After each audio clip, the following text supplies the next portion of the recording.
To my film and TV channel. Yes, we've got a sequel, almost 30 years.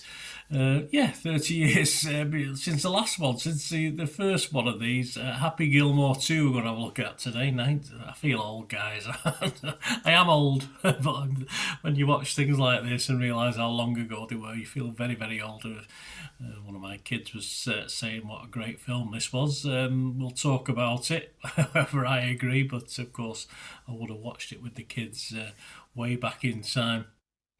Happy Gilmore 2. Sports comedy, of course, it is directed by Kyle Newacek and written by Tim Herlihy and Adam Sandler himself, of course it is. Owen Gleiberman from Variety said about this, it's the genuine article. A true revival of Sandler's Jerry Lewis meets rock and roll rage. There you go, he liked it. But Ethan Anderton from Slash Film, a little less kind. He said, Happy Gilmore 2 is a poor excuse for nostalgic comedy, and you'd have more fun getting a colonoscopy with a rake. Right, form a cue, please. Anyway, yeah, so there you go.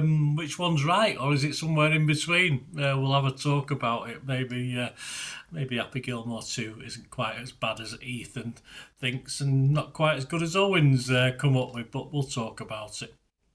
The original, as I said, nearly 30 years ago. We're into July. This is July the 25th when I'm recording this, 2025. The original, of course, 1996. So just a year short of 30 years.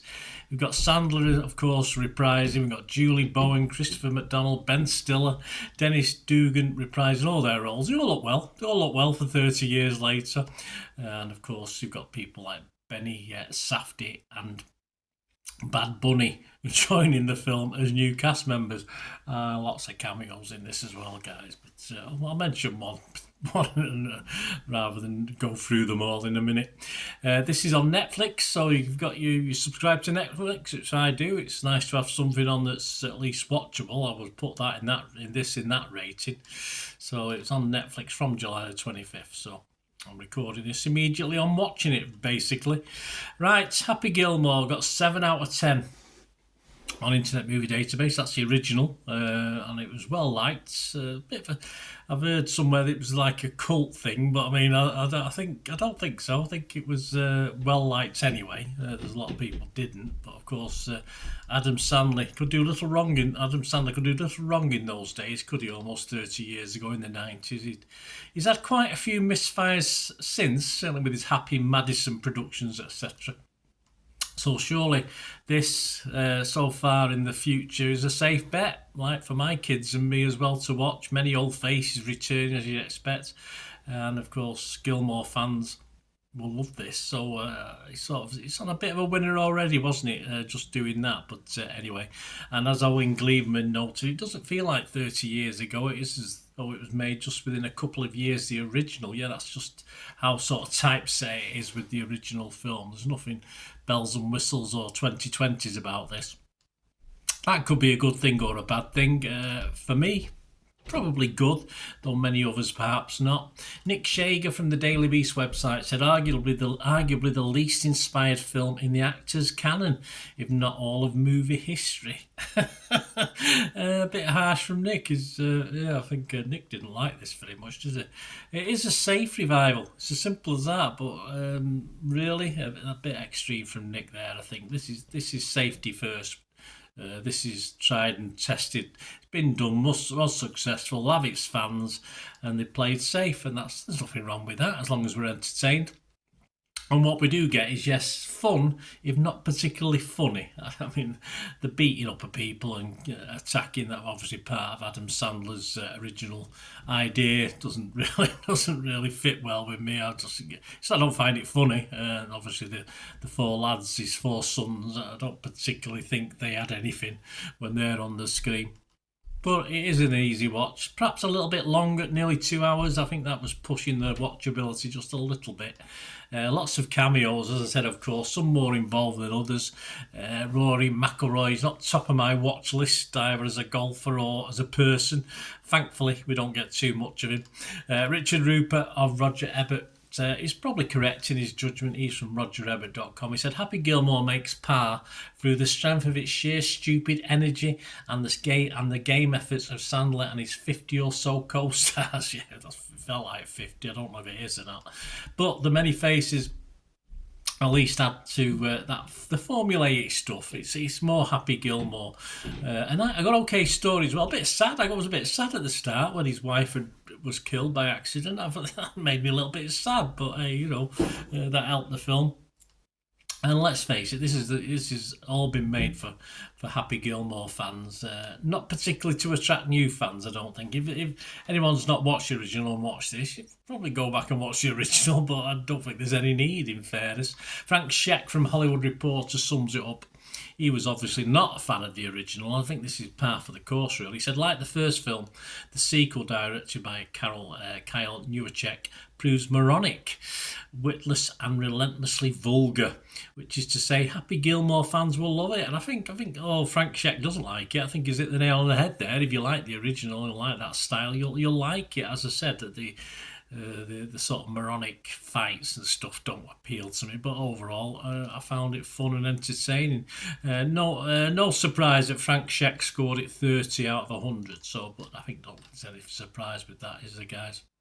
I'll leave it there. I think he's harsh, but it's harsh because he doesn't like it. Simple as that. I'm not going to pick on Frank. That's an okay critique for me, based on what he likes and what he doesn't like. Rotten Tomatoes, 65% of the 43 critics are positive, so that's good. 28 fresh, 15 rotten. I'll make that 29 now with mine. I was fresh on this. Metacritic, though, a little bit low. 18 critics, 7 were positive, but 8 were mixed, and 3 were negative. So it only got 52 out of 100, so not fantastic. I'll make that 8 positive. I'll even it up. 8 positive and 8 mixed now with the 3 negative. Rotten Tomatoes audience seem to like it. Obviously, Happy Gilmore fans, 3.9 out of 5. Metacritic users, again, like the critics themselves, not great, 5 out of 10.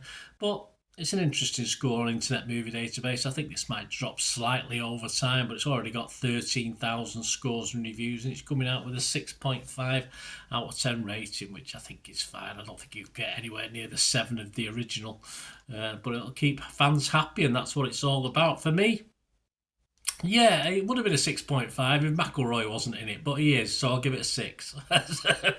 just for old time's sake. Sorry, Rory, I just don't like you. Simple as that. But anyway, it's only because he's it's only because he's a Man United fan. I don't like sportsmen who are United fans. It's just a pathetic reason. But hey, there you go. It is what it is. So anyway.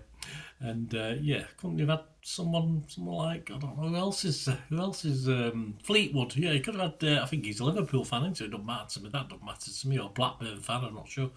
But I should have had Fleetwood in it rather than McIlroy. But hey, play to the gallery, Adam, with your stars and cameos. So it's fair enough. I'm only joking, really. McIlroy is what he is, isn't he? Anyway, I'll give it a 6. It's not to do. I want to give it a 6.5 if McIlroy hadn't been in it. I'm only messing about. So I'll give it a 6. Let me know what you think, guys. Hope you enjoyed that. I hope you enjoyed the content generally on the film and TV channel. I do the football stuff as well. If you'd like to support the channel in any way, that's wonderful. There are ways of doing that. And of course, if you've got any comments or you want to chat on YouTube or through my various socials, I'm on various things you can contact me on. And if you wish to do so, just keep watching and listening. Hi again, hope you enjoyed the feature, guys. Thanks for watching. Please, if you did enjoy the content, please give us a thumbs up, and if you've not already done so, press that subscribe button. If you've not already subscribed, that'd be wonderful. It's free to subscribe, absolutely free. Also, check out my social media links if you want to follow me on TikTok, Instagram, X, Facebook. They'll all be in the description below. And my special thanks to supporters of the channel, Piat6505, who have an eBay shop selling film and TV memorabilia, including posters, books, magazines. There'll be a link again in the comments section. And if you're into your football, don't forget my football stuff on Manchester City for general football fans, but mainly City fans, of course. Or if you know someone who might enjoy that, give them a kick in my direction. I'll be very, very grateful. And as ever, guys, comments on this feature is wonderful. Anything to do with film and TV is always very, very welcome. It's great to talk film and TV. I thank you guys for your support. Stay safe, everyone.